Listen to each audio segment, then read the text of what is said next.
Hello ಆತ್ಮೀಯರೇ, ನಮಸ್ಕಾರ. ಮೋಕ್ಷ ಮೀಡಿಯಾಕ್ಕೆ ತಮಗೆಲ್ಲ ಸ್ವಾಗತ. ನಾನು ಮೋಕ್ಷ ಹಿರೇಮಠ್. ಕನ್ನಡದ ಸುದ್ದಿ ಮಾಧ್ಯಮಗಳು ಪ್ರಾರಂಭವಾದದ್ದು ಒಂದು ವಿಶಿಷ್ಟ ಪರಿಸ್ಥಿತಿಯಲ್ಲಿ ಮತ್ತು ಸನ್ನಿವೇಶದಲ್ಲಿ.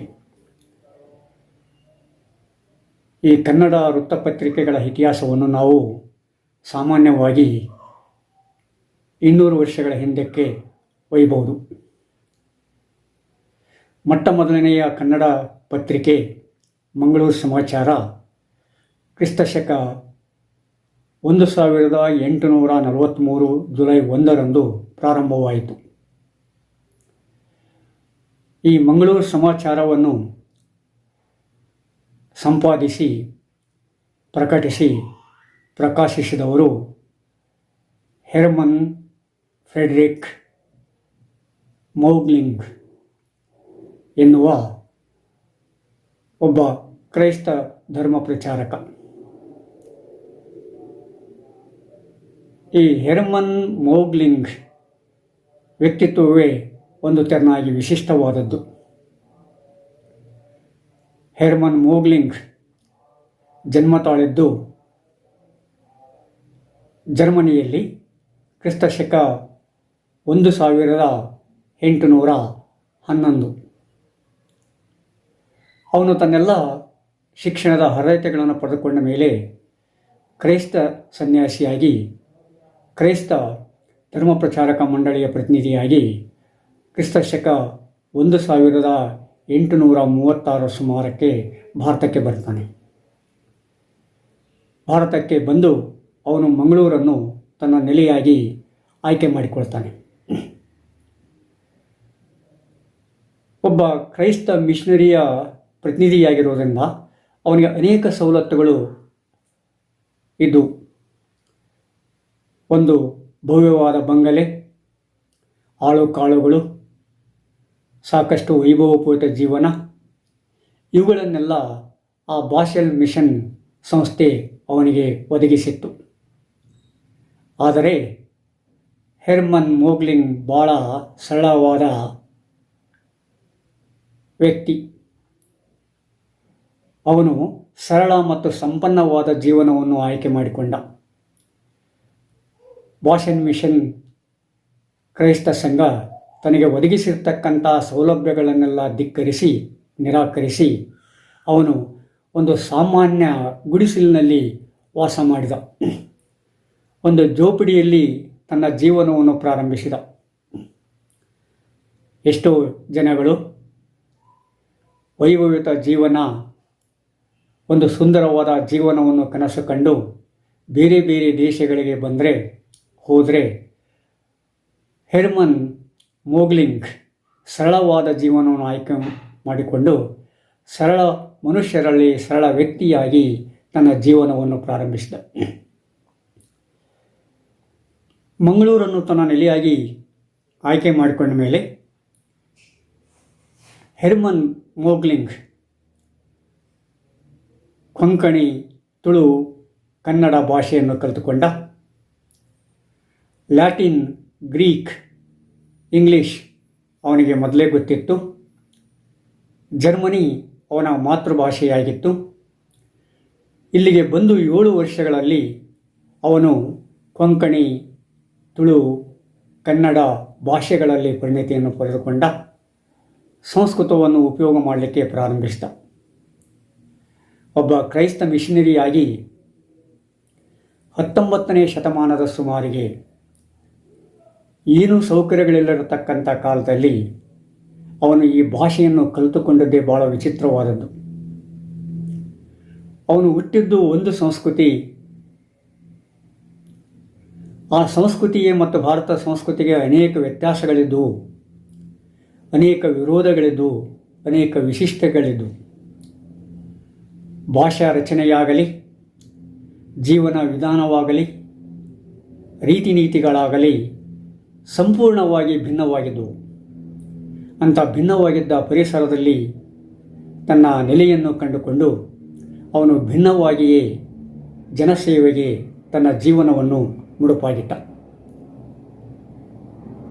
ಹೆರ್ಮನ್ ಮೋಗ್ಲಿಂಗ್ ಭಾಷೆಯನ್ನು ಕಲಿತುಕೊಂಡ ಮೇಲೆ ಸ್ಥಳೀಯ ಭಾಷೆಗಳನ್ನು ಕರಗತ ಮಾಡಿಕೊಂಡ ಮೇಲೆ ಸುಮ್ಮನೆ ಕೂಡ್ತಕ್ಕಂಥ ವ್ಯಕ್ತಿಯಾಗಿರಲಿಲ್ಲ. ಅಂದಿನ ದಿನಮಾನಗಳಲ್ಲಿ ಮುದ್ರಣ ಯಂತ್ರ ಪ್ರಚಾರಕ್ಕೆ ಬಂದಿದ್ದು ಅದು ತನ್ನದೇ ಆದ ಒಂದು ಛಾಪನ್ನು ಸಮಾಜದಲ್ಲಿ ಮೂಡಿಸಿತ್ತು. ಆ ಮುದ್ರಣ ಯಂತ್ರದ ಸದುಪಯೋಗವನ್ನು ಪಡಿಸಿಕೊಳ್ಳಲಿಕ್ಕೆ ಹೆರ್ಮನ್ ಮೋಗ್ಲಿಂಗ್ನಂಥ ವ್ಯಕ್ತಿಗಳು ತಾ ಮುಂದು ನಾ ಮುಂದು ಅಂತೇಳಿ ಪೈಪೋಟಿಯನ್ನು ಹೊಡ್ತಕ್ಕಂಥ ಸನ್ನಿವೇಶ ಅದಾಗಿತ್ತು. ಅಂಥ ಸನ್ನಿವೇಶದಲ್ಲಿ ಹೆರ್ಮನ್ ಮೋಗ್ಲಿಂಗ್ ತಾನು ಕಂಡುಕೊಂಡಿರ್ತಕ್ಕಂಥ ಸತ್ಯವನ್ನು, ತಾನು ಆಶಿಸ್ತಕ್ಕಂಥ ಆದರ್ಶ ಸಮಾಜವನ್ನು ತರುವುದಕ್ಕೋಸ್ಕರ ಅವನು ಆ ಮುದ್ರಣ ಯಂತ್ರವನ್ನು ಉಪಯೋಗಿಸಿಕೊಂಡು ತನ್ನದೇ ಆದ ರೀತಿಯಲ್ಲಿ ಈ ವೃತ್ತಪತ್ರಿಕೆಗಳ ಮೂಲಕ ಜನರ ಜೀವನದಲ್ಲಿ ಬದಲಾವಣೆಯನ್ನು, ಪರಿವರ್ತನೆಯನ್ನು ತರಲಿಕ್ಕೆ ಪ್ರಯತ್ನ ಪಡ್ತಾನೆ. ಆ ಪ್ರಯತ್ನದ ಹಿನ್ನೆಲೆಯಾಗಿ ಅವನು ಒಂದು ವೃತ್ತಪತ್ರಿಕೆಯನ್ನು ಪ್ರಾರಂಭ ಮಾಡ್ತಾನೆ. ಆ ವೃತ್ತಪತ್ರಿಕೆಗೆ ಮಂಗಳೂರು ಸಮಾಚಾರ ಅಂತೇಳಿ ಹೆಸರಿಸ್ತಾನೆ. ಆ ಮಂಗಳೂರು ಸಮಾಚಾರ ಪತ್ರಿಕೆಯ ಮೂಲಕ ಅವನು ತನ್ನೆಲ್ಲ ಆಶೆ ಆಕಾಂಕ್ಷೆಗಳನ್ನು, ಜನರ ಜೀವನ ಮಟ್ಟವನ್ನು ಮೇಲೆತ್ತರಿಸಕ್ಕೆ ಬೇಕಾದಕ್ಕಂಥ ವಿವಿಧ ಪರಿಕರಗಳನ್ನು ಮತ್ತು ಜನರ ಜೀವನದಲ್ಲಿ ಅಗಾಧವಾದ ಪರಿವರ್ತನೆಯನ್ನು ತರಲಿಕ್ಕೆ ಪ್ರಯತ್ನಿಸಿದ್ದನ್ನು ಅವನು ಈ ಮಂಗಳೂರು ಸಮಾಚಾರದ ಮೂಲಕ ಪ್ರಾರಂಭ ಮಾಡ್ತಾನೆ. ಆ ಮಂಗಳೂರು ಸಮಾಚಾರವನ್ನು ಒಂದು ಮಾಧ್ಯಮವಾಗಿ ಉಪಯೋಗ ಮಾಡಿಕೊಳ್ತಾನೆ ಜನರ ಜೀವನ ಪರಿವರ್ತನೆಗೆ ಮತ್ತು ಉನ್ನತಿಗೆ.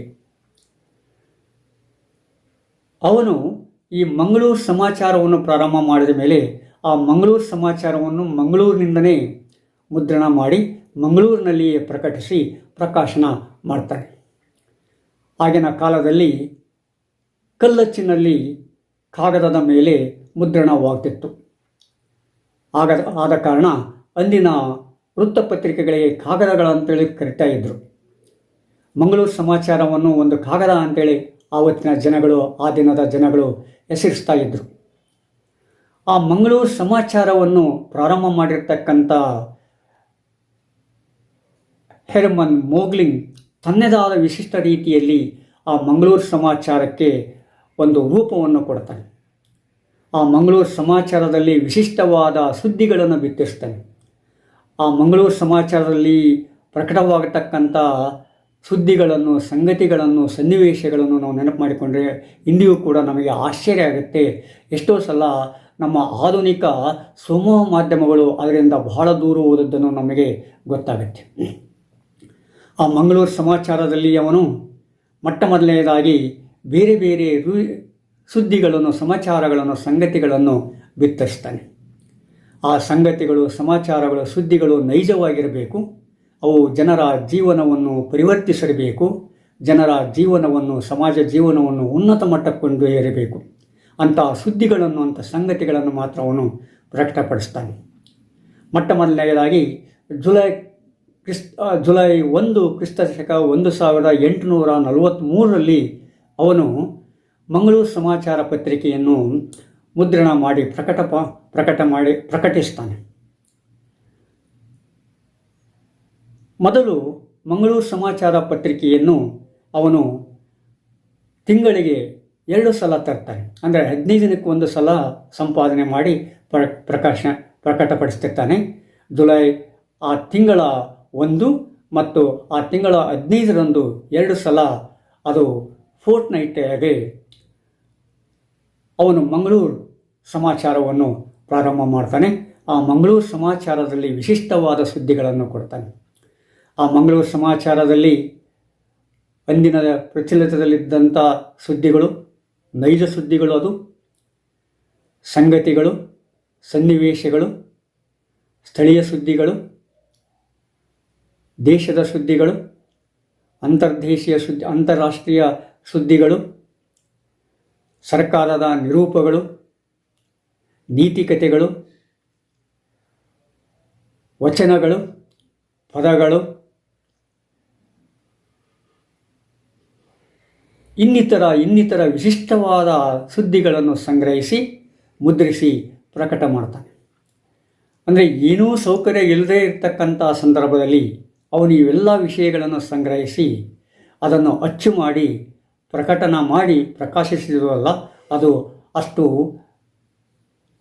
ಸರಳವಾದ ಕೆಲಸವಾಗಿರಲಿಲ್ಲ. ಆದರೂ ಕೂಡ ಹೆರ್ಮನ್ ಮೋಗ್ಲಿಂಗ್ ಅದನ್ನೆಲ್ಲ ಮಾಡಿ ಅವನು ಜನರ ಜೀವನದಲ್ಲಿ ಒಂದು ಆದರ್ಶವನ್ನು ತರಲಿಕ್ಕೆ ಪ್ರಯತ್ನ ಪಡ್ತಾನೆ. ಅವನು ಕ್ರಿಶ್ಚಿಯನ್ ಮಿಷನರಿಯ ಧರ್ಮ ಪ್ರಚಾರಕ ಮಂಡಳಿಯ ಪ್ರತಿನಿಧಿಯಾಗಿ ಬಂದರೂ ಕೂಡ ಆ ಕ್ರೈಸ್ತ ಧರ್ಮವನ್ನು ಮೀರಿ ನಿಲ್ತಾನೆ. ಅವನು ಆ ಸ್ಥಳೀಯವಾಗಿರ್ತಕ್ಕಂಥ ಎಷ್ಟೋ ಸಂಗತಿಗಳನ್ನು ತನ್ನ ಪ್ರಕಟಣೆಯಲ್ಲಿ ಪ್ರಕಟಿಸ್ತಾನೆ. ಅಷ್ಟೇ ಅಲ್ಲ, ಆ ಸ್ಥಳೀಯ ಸಂಗತಿಗಳು ಸ್ಥಳೀಯರಿಗೆ ಗೊತ್ತಿರತಕ್ಕಂಥ ಎಷ್ಟೋ ವಿಷಯಗಳನ್ನು ಆ ಮಂಗಳೂರು ಸಮಾಚಾರ ಪತ್ರಿಕೆಯಲ್ಲಿ ಮುದ್ರಿಸ್ತಾನೆ. ಆ ಮಂಗಳೂರು ಪತ್ರಿಕೆಯಲ್ಲಿ ದಾಸರ ಪದಗಳನ್ನು ಪ್ರಕಟಣೆ ಮಾಡ್ತಾನೆ, ವಚನಗಳನ್ನು ಪ್ರಕಟಣೆ ಮಾಡ್ತಾನೆ, ಪಂಚತಂತ್ರ ಕಥೆಗಳನ್ನು ಹೇಳ್ತಾನೆ, ನೀತಿ ಕಥೆಗಳನ್ನು ಹೇಳ್ತಾನೆ, ನೈಜ ಸುದ್ದಿಗಳನ್ನು ಹೇಳ್ತಾನೆ.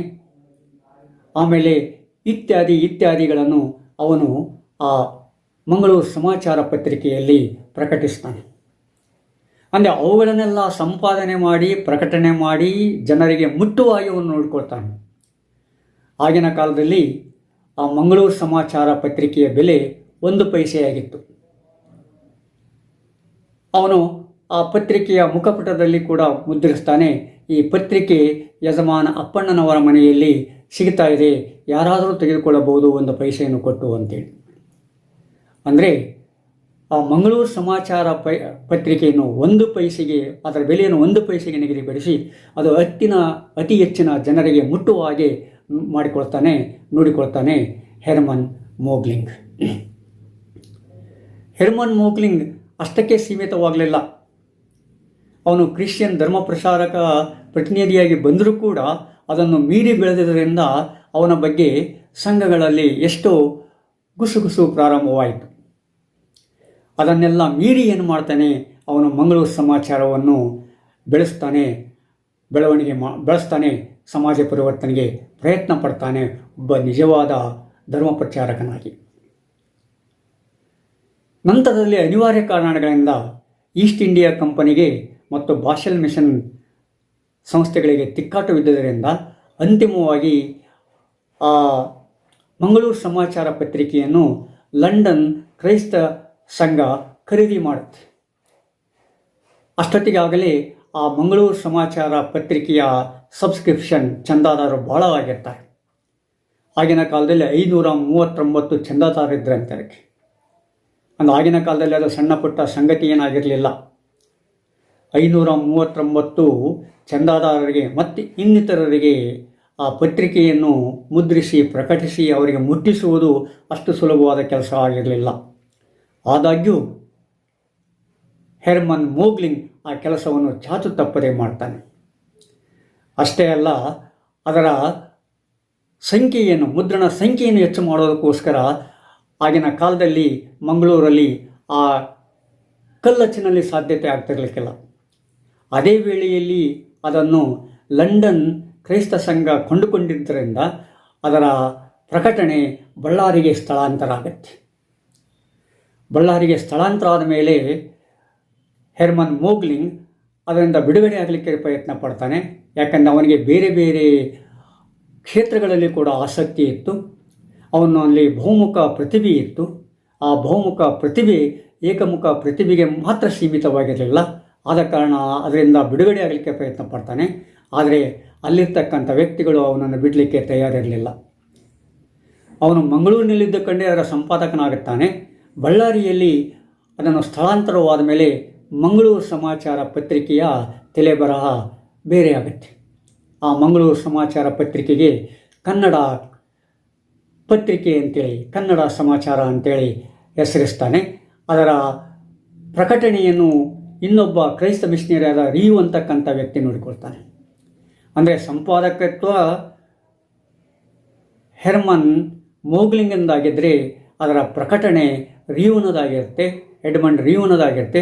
ಅವನು ಕೂಡ ಆ ಪತ್ರಿಕೆಯನ್ನು ಚೆನ್ನಾಗಿ ಬೆಳೆಸ್ತಾನೆ.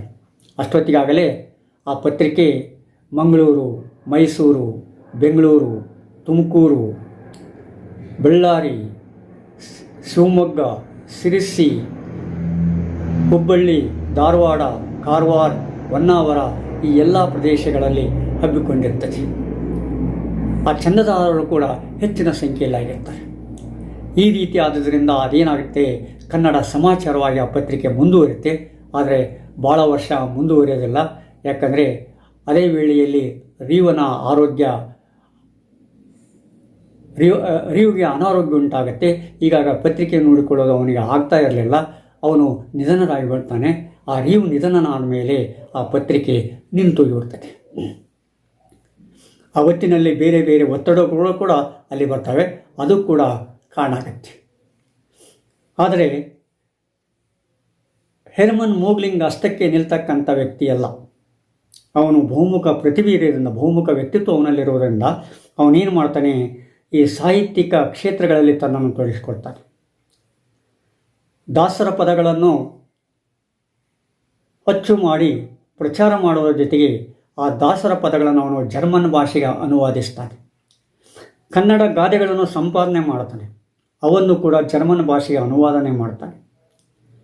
ಮತ್ತು ಚನ್ನಬಸವ ಪುರಾಣ, ಚನ್ನಬಸವ ರಾಜಯೋಗೇಂದ್ರ, ಬಸವ ಪುರಾಣ ಇತ್ಯಾದಿ ಇತ್ಯಾದಿ ವಚನಗಳನ್ನೇನು ಮಾಡ್ತಾನೆ, ಅವನು ಪ್ರಕಟಣೆ ಮಾಡಿ ಜನರಿಗೆ ಕೊಡ್ತಾನೆ, ಜನರಲ್ಲಿ ಪ್ರಚಾರ ಮಾಡ್ತಾನೆ.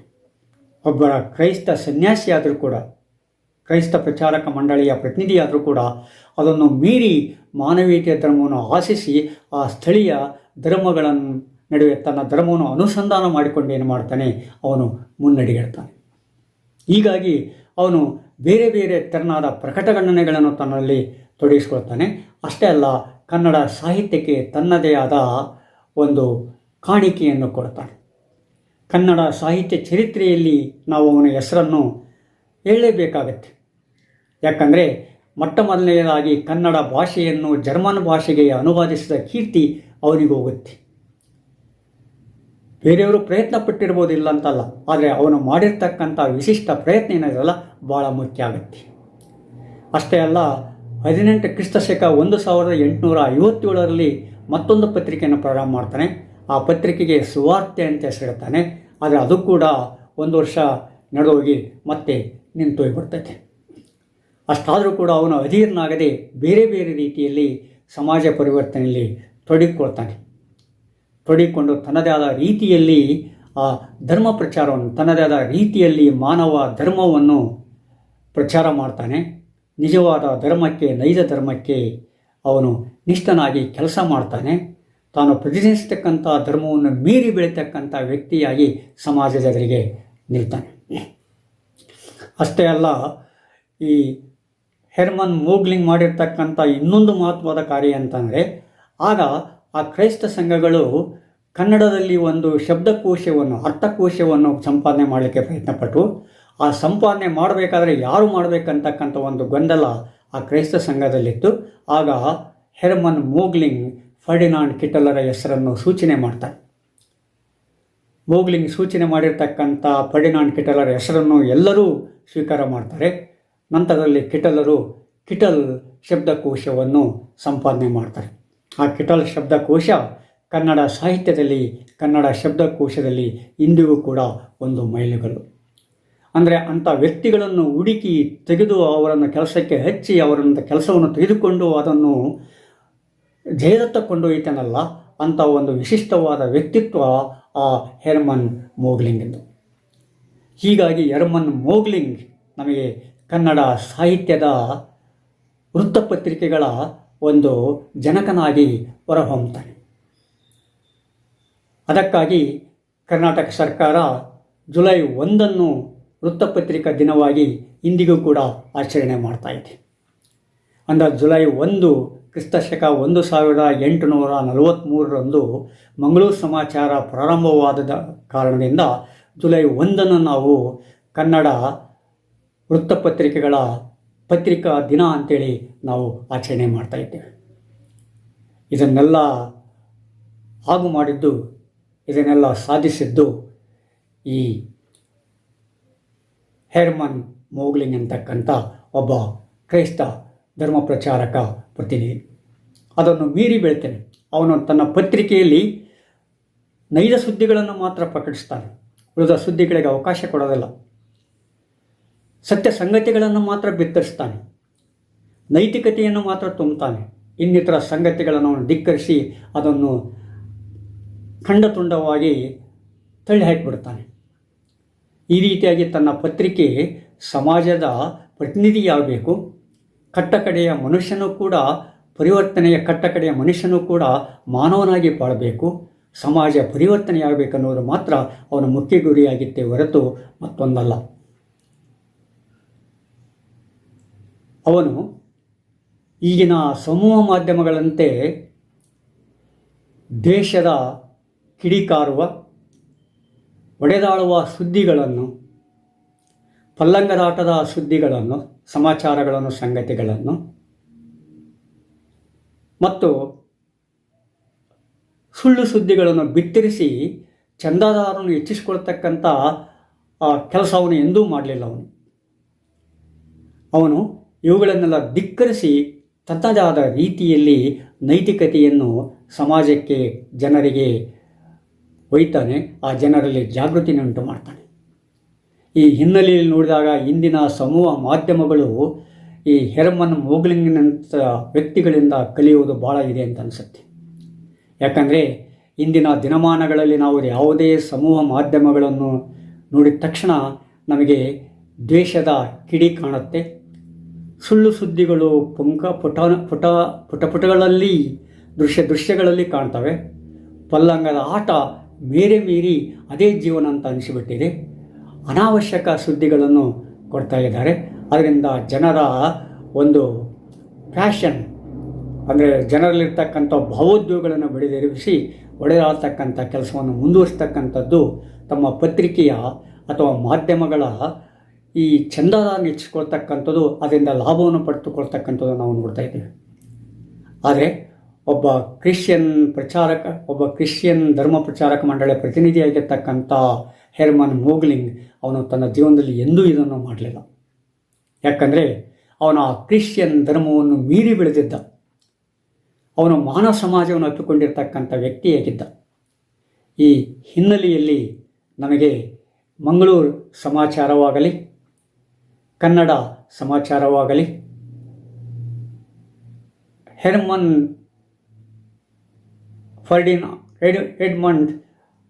ಹೆರ್ಮನ್ ಮೋಗ್ಲಿಂಗ್ನಂಥ ವ್ಯಕ್ತಿಗಳಾಗಲಿ ನಮಗೆ ಆದರ್ಶಪ್ರಾಯರಾಗ್ತಾರೆ. ಆದ ಕಾರಣ ಅಂಥವರ ಹೆಸರನ್ನು ನಾವು ನೆನಪು ಮಾಡಿಕೊಳ್ಳಬೇಕಾಗತ್ತೆ. ಅವರಿಗೆ ಕೊಡಬೇಕಾದ ಗೌರವವನ್ನು ಕೊಡಬೇಕಾಗತ್ತೆ. ಅದನ್ನು ಕನ್ನಡದಲ್ಲಿ ಎಷ್ಟೋ ಜನ ಓದುಗರು, ಸಾಹಿತಿಗಳು ಮನುಷ್ಯತ್ವವನ್ನು ಅಪ್ಪಿಕೊಂಡಿರ್ತಕ್ಕಂಥವರು ಕೊಡ್ತಾನೆ ಬಂದಿದ್ದಾರೆ. ಈ ಹಿನ್ನೆಲೆಯಲ್ಲಿ ನಮಗೆ ಅಂದಿನ ದಿನಮಾನದ ಪತ್ರಿಕೆ ಏನಿತ್ತಲ್ಲ, ಇಂದೂ ಕೂಡ ಆದರ್ಶವಾಗ್ಬೋದು ಅಂತೇಳಿ ನನ್ನ ಅನಿಸಿಕೆ. ಅಂಥ ಆದರ್ಶವನ್ನು ನಾವು ಈಗಿನ ಸಮೂಹ ಮಾಧ್ಯಮಗಳಲ್ಲಿ ಆಶಿಸಬೇಕಾಗಿದೆ.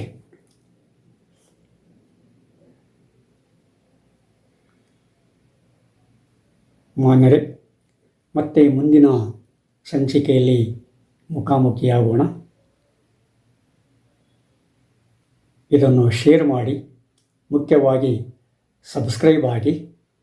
ಈ ಬೆಳವಣಿಗೆಗೆ ನೀವು ಕೂಡ ಒಂದು ಅಡಿಯಲ್ಲಾಗಿ ಕೆಲಸ ಮಾಡಿ ನಮ್ಮ ಬೆನ್ನನ್ನು ಚಪ್ಪರಿಸಿ. ನಮಸ್ಕಾರ.